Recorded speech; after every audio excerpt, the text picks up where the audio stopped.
باب السلام کے ساتھ مسجد نبوی کا ایک دروازہ جسے باب الرحمہ کہا جاتا ہے۔ باب الرحمہ وہ دروازہ ہے، علماء بتاتے ہیں کہ آقا علیہ السلام مسجد نبوی کے اندر خطبہ ارشاد فرما رہے تھے کہ دوران خطبہ ایک بدو کھڑا ہوا اور اس نے عرض کی، میرے آقا خطبہ روک دیجئے، ہم تباہ و برباد ہو گئے، ہمارے پاس کچھ نہیں رہا، خشک سالی ہے، قحط سالی پڑ گئی ہے، باران رحمت نہیں برسا، لوگ پریشان ہیں، فصلیں تباہ ہو رہی ہیں اور خشک سالی ہے، بارش نہیں برسی، چوپائے جانور بہت زیادہ پانی کی وجہ سے پریشان ہیں، آپ اللہ تعالیٰ سے بارش کی دعا مانگیں۔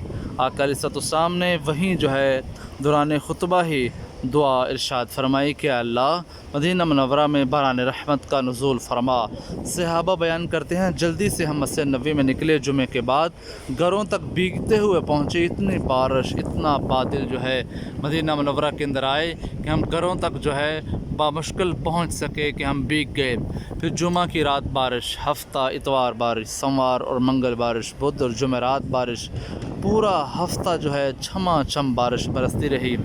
اگلا جمعہ جب ہوا، آقا علیہ السلام خطبہ ارشاد فرما رہے تھے، وہی بدو مسجد کے درمیان میں کھڑا ہو گیا، عرض کی، میرے آقا روک دیجئے، اللہ سے دعا مانگیے، ہم پھر تباہ و برباد ہو رہے ہیں، سارا مدینہ پانی پانی ہے، لوگوں کے گھر تباہ ہو رہے ہیں، فصلیں تباہ ہو رہی ہیں، اللہ تعالیٰ سے دعا کیجئے۔ پھر آقا علیہ السلام میں بخاری کی روایت میں آتا ہے، ہاتھ کے اشارے سے، انگلی سے اشارہ فرمایا کہ یا اللہ ان بادلوں کو دائیں بائیں کر دے، مدینہ سے پھیر دے۔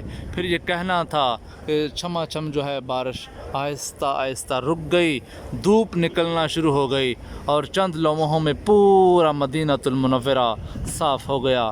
تو بارش کو کیونکہ رحمت کہا جاتا ہے، اس دروازے کا انوکھا ڈیزائن ہے اور اسے باب الرحمہ کے نام کے ساتھ منسوب کر دیا گیا ہے۔ اللہ تعالیٰ جتنے بھی دیکھنے والے لوگ ہیں سب کو یہاں کی زیارت عطا فرمائے۔ کمنٹس میں آمین ضرور لکھیں۔